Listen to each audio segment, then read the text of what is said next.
Hermanos aquí en la escuela preparando la esposa del Cordero. Y el último tema de esta ocasión es la vida profética de la iglesia.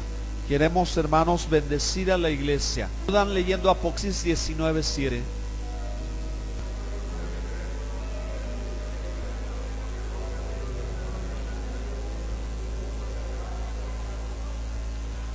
Se ha aparejado, significa la iglesia se ha preparado, porque hay un tiempo futuro, hay un tiempo final, hay un momento en que Jesucristo, el Rey de Reyes, Señor de Señores, volverá. Y hermanos, Él volverá por su iglesia, Él viene por su pueblo, Él viene por los que le buscan, por los que le aman. Y los que le amamos y le buscamos tenemos que prepararnos para ese día, porque ese día es un día de celebración de bodas. Amén. Entonces serán las bodas del Cordero, es algo increíble, algo maravilloso, como nunca hemos imaginado. Esta leve tribulación no se compara con la gloria venidera de lo que será estar allí delante del Señor, disfrutando de esa intimidad, de ese pacto de fidelidad, de amor y de compromiso. Por eso la iglesia se debe de preparar, y quiere que la iglesia crezca. Dios quiere que la vida espiritual de cada uno de nosotros crezca, hermanos, como pueblo de Dios, ¿verdad? Como un solo pueblo, como el cuerpo de Cristo. Así que la novia o la esposa del Cordero, la iglesia, el pueblo de Dios, la casa de Israel, ¿verdad? Debe ser una iglesia llena de personas con sabiduría, con compromiso, pero también llenas del Espíritu Santo. Queremos, hermanos, y anhelamos que la iglesia se vaya aparejando, se vaya preparando, se vaya embelleciendo, ¿verdad? Y que vaya mostrando el reino de Dios, vaya manifestando el poder de Dios, lo sobrenatural de Dios en la congregación. Entonces, ¿verdad? Para que la novia esté aparejada, se requiere de una transformación.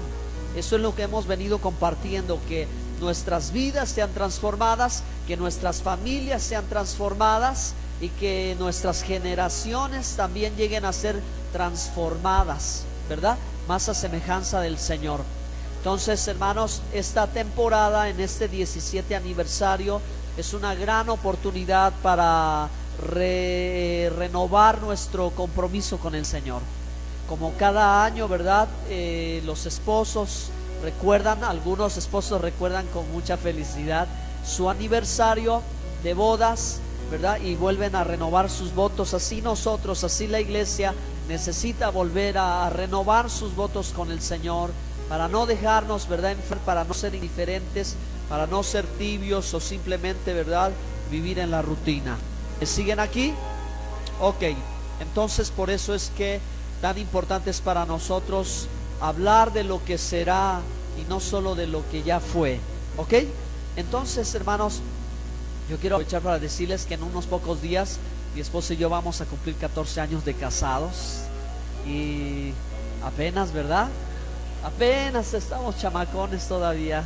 14 nada más, hermanos. Entonces, es una gran oportunidad. Me doy cuenta que tengo la necesidad de conquistar el corazón de mi esposa una vez más, de poder, ¿verdad?, inspirarle, motivarle, ¿verdad?, que esté cerca de mí, a que siga compartiendo conmigo este sueño, que siga compartiendo conmigo nuestra ilusión de formar una familia y de ser felices y de vernos a futuro, ¿verdad?, las cosas que serán, no solo las que han sido, porque es 14 años que compartimos nuestra vida, no todo ha sido bien, ha habido errores, ha habido equivocaciones, ha habido pruebas, ha habido problemas, ha habido grandes desafíos en todos los sentidos, espirituales, materiales, económicos, emocionales. Y sin embargo, ¿verdad?, bendito sea el Señor que hemos permanecido juntos, y así queremos permanecer juntos, ¿verdad? Entonces, como esposo, yo siento que el esposo tiene la tarea tan grande de conquistar a la esposa una vez más. Y la esposa, ¿cuál sería la tarea de la esposa? Porque también hay un encargo de la esposa, y yo lo alcanzo a ver ahora después de estas semanas de hablar de este versículo de Apocalipsis, que la tarea de la esposa en esto es aparejarse, ¿verdad? La tarea de la esposa es prepararse. No solo es tener un esposo cariñoso, un esposo que le ame, un esposo que le quiera, sino aparejarse. La esposa tiene que aparejarse también. Es decir, la esposa no tiene que simplemente dejarse, abandonarse, decir, bueno, pues ya lo tengo, ya me quiere, ya me ama, me consiente, esto otro. No, la esposa, ¿qué tiene que hacer? Aparejarse, embellecerse, mantenerse, ¿verdad? Atractiva, reluciente, amorosa con su esposa. ¿Para que, verdad? Aquí realmente, hermanos, haya una renovación. Y le doy gracias a Dios porque Dios me concedió a mí la esposa más hermosa del mundo. Ahí está. Créanme que yo hablo con mi esposa y las palabras que se las digo en privado, se las digo en público, ¿verdad? No solo que estoy aquí, todos me ven y le digo, no, yo también a ella se lo digo en privado, porque es la mujer de mi vida y es mi esposa y soy feliz con ella. Pero no solo, hermanos, nuestro matrimonio y nuestra vida se queda en el pasado, en nuestros hijos, en lo que ya hicieron, en lo que lograron, sino realmente, hermanos, tenemos un futuro por delante que compartir. Y en eso es lo que yo quiero predicarles en esta hora. La vida profética de la iglesia, Dios llama las cosas son como si fueran. Y esta iglesia, pues realmente, ¿verdad? No es todavía lo que debe de ser. No hemos alcanzado lo que algún principio hace tantos años imaginamos. Las personas que han estado con nosotros, ¿verdad? Han visto los momentos, los cambios, las pruebas, ¿verdad? Han estado luchando con nosotros y aún no hemos logrado alcanzar lo que a lo mejor en algún momento dijimos, esta iglesia llegará a ser esta, y será esto y será aquello. Entonces yo quiero que meditemos en el Salmo 126, que para mí, hermanos, es mi salmo favorito. Ya superó el Salmo 23, ya superó el Salmo 21, el 121, el 91, el 126 me vuelve loco. Por favor, léanlo, hermanos.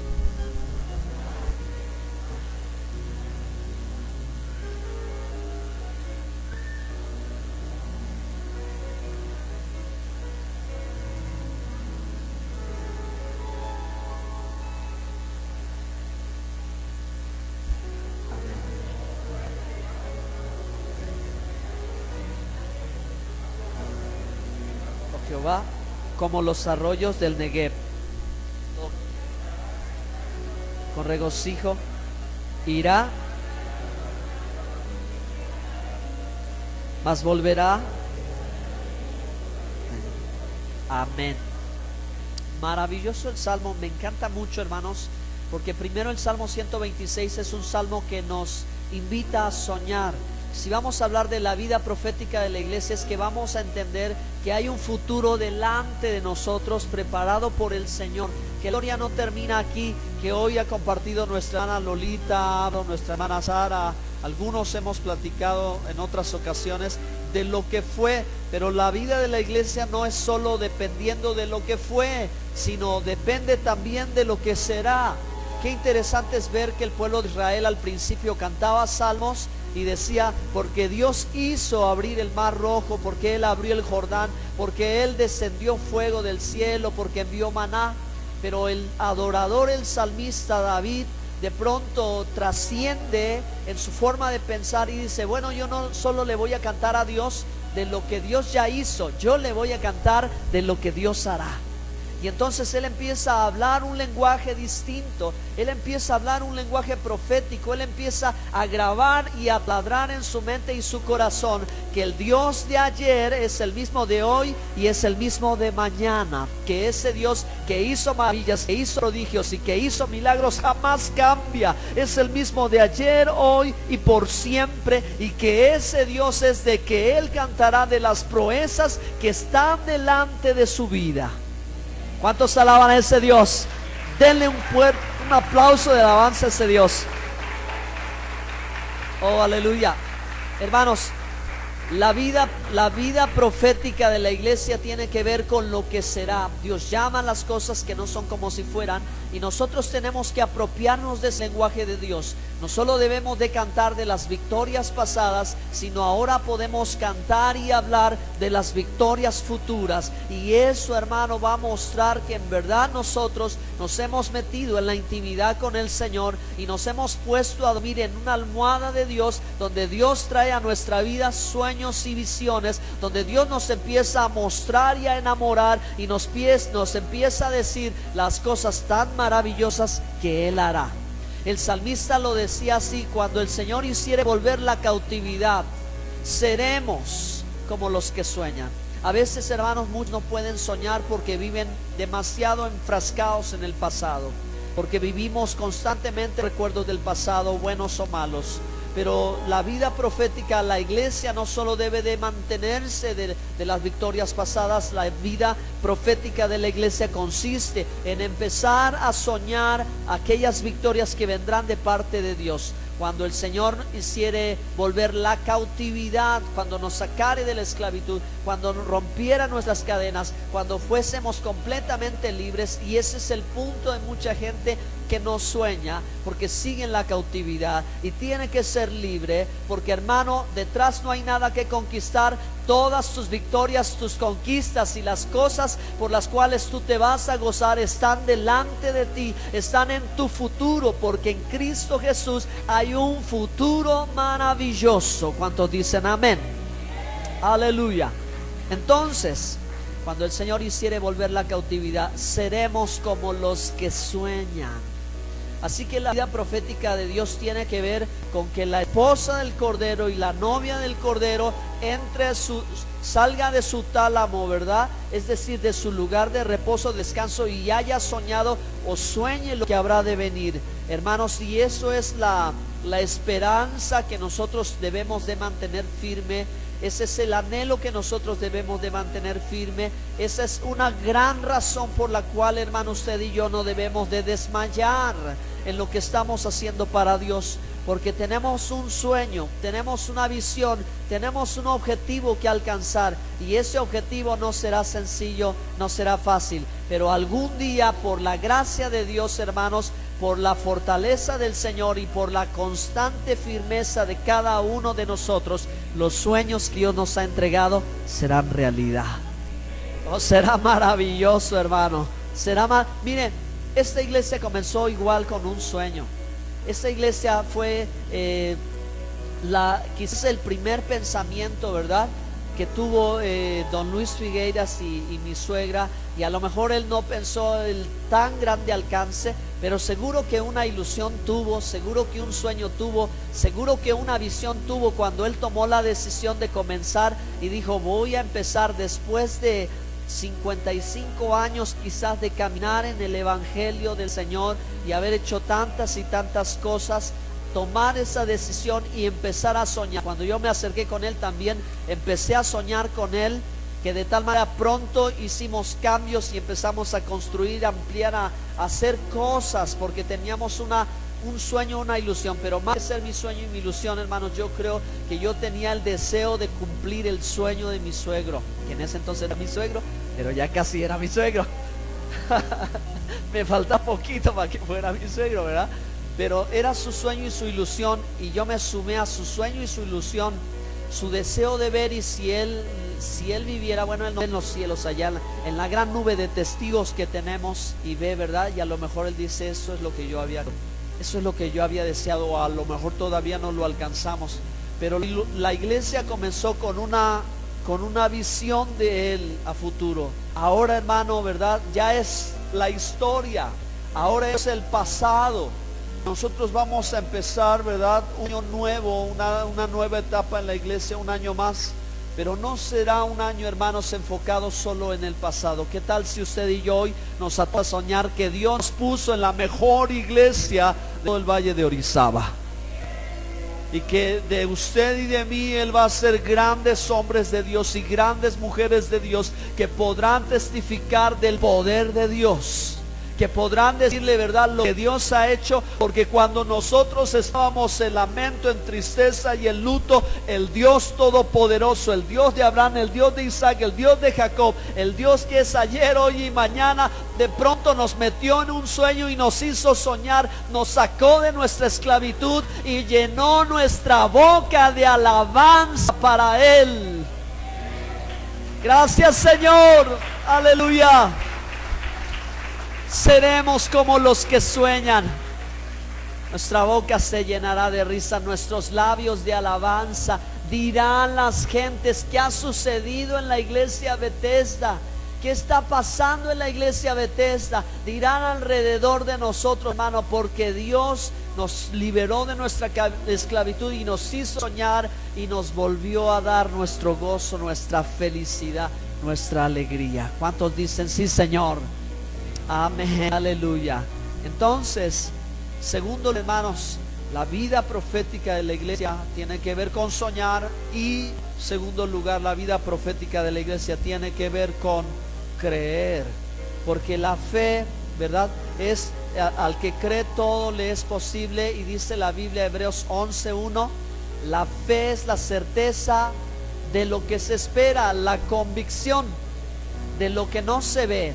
Así que fíjese, hermano, que el futuro de la iglesia está en nuestras manos. Esta iglesia llegará a ser tan poderosa, tan grande. Esta iglesia llegará a ser tan próspera. Las personas que se reúnen en esta iglesia llegarán a ser tan bendecidas por Dios como hoy cada uno de nosotros lo podamos creer, como hoy cada uno de nosotros lo podamos soñar. Amén. Así que necesitamos nosotros activar nuestra fe y tener la convicción de las cosas que no hemos visto todavía, pero que están delante de nosotros, están en el futuro, hermanos, y el pasado es imposible de cambiarlo, pero el futuro puede cambiar. Amén. Porque por la fe, hermano, todo, dice Hebreos 11, por la fe sucedieron cosas impresionantes, cosas extraordinarias en personas ordinarias, de situaciones que ya estaban dadas por derrota, donde ya no parecía que podría cambiar. Pero Dios, hermanos, al que cree, ¿verdad?, le bendice, le agrada la fe, y la fe mueve la mano poderosa de Dios. ¿Cuánto dicen amén? Entonces, hermano, la fe se anticipa al futuro. Ese futuro maravilloso que quizás usted espera, que los jóvenes quieren ver, que los niños quieren tener, hermano, no será si no es a través de la fe. No llegará y no se alcanzará con incredulidad, con quejas, con reclamos, con molestias o con enojos. No lo alcanzaremos, hermano, sino solamente a través de la fe. Porque al que cree todo le es posible. La palabra de Dios dice que nosotros como cristianos no debemos de andar por vista, nosotros debemos de andar por fe. Así que pregúntese, hermano, ¿cuál es su fe con respecto a esta iglesia? Usted define lo que es esta iglesia por lo que ve. Usted define lo que es esta iglesia por lo que observamos, que no puede estar en las mejores condiciones. Oh, hermano, usted y yo tenemos la fe suficiente para creer que en esta iglesia, cada vez que estamos reunidos, Dios hace grandes proezas y grandes milagros. Amén.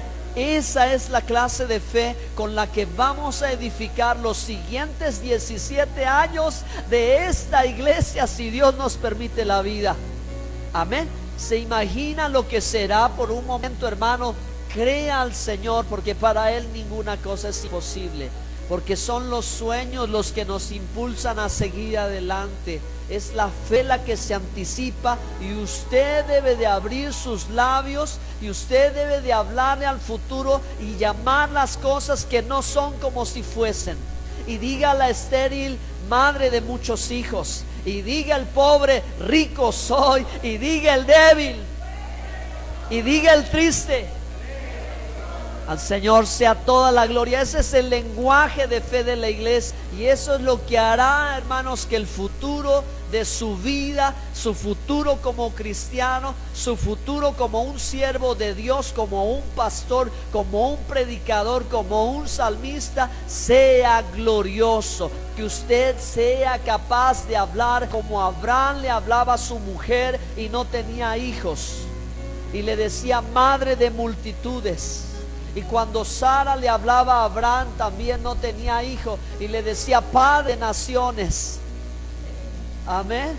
Hablaban del futuro y las cosas materiales no se miraban, pero hay algo que afecta el futuro, y es el poder de nuestra boca y de nuestra fe en el Señor. Denle un aplauso a Él, por favor.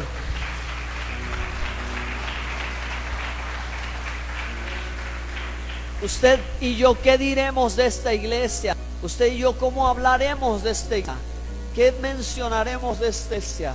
Que nuestros labios proclamen esa fe, hermano, porque en su boca está el poder de dar vida y de dar muerte. En su boca está, hermanos, el futuro de esta congregación. No es la fuerza ni el poder de un hombre, hermanos, es el deseo de Dios a través de su vida y a través de la mía. Y yo creo que esta iglesia va a ser una iglesia poderosa, embellecida, una iglesia llena de hombres y mujeres de pacto. Yo creo que esta iglesia va a ser una iglesia sana, una iglesia saludable. Yo creo que esta iglesia va a experimentar la gloria de Dios. Amén.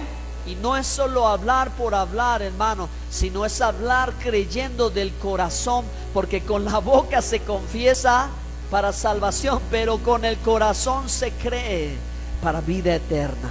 Amén. Para bendición. Entonces, hermano, lo tercero con lo que concluyo hoy, hermanos, es que la vida profética de la iglesia, en primer lugar, tiene que ver con soñar. Digan soñar. Dígale a su hermano que está junto, sueña con lo que será. Sueña, hermano. Segundo lugar, la vida profética tiene que ver con creer. Digan creer. Ahora voltea a su hermano junto y dígale, créele al Señor lo que hará. Créale a Dios lo que va a hacer, cosa grande. Y tercer lugar, hermano, la vida profética de la iglesia tiene que ver con declarar. Diga declarar. Ok, dígale a su hermano que está junto, declara bendición sobre la iglesia. De lo que será. Hoy está en nuestras manos, hermanos. No estamos en este momento hablando de cuánto tenemos o cuánto no tenemos, de cuántas personas somos o cuántas personas no somos, de cuántos estamos o ya no estamos. Estamos hablando de lo que tenemos por delante, hermanos, y que lo que hoy nosotros podamos soñar, creer y declarar vendrá a existencia en el futuro, y las cosas jamás serán iguales. Dicen amén. Denle un aplauso al Señor, póngase de pie. Aleluya. Qué poderoso es el Señor. Dale a avanzar a la presentación, por favor. Este año, hermanos, este año lo hemos declarado un año de liberación. Lo hemos declarado un año para hacer cosas maravillosas, Dios, para ver milagros y el poder de Dios. Pero tenemos todos una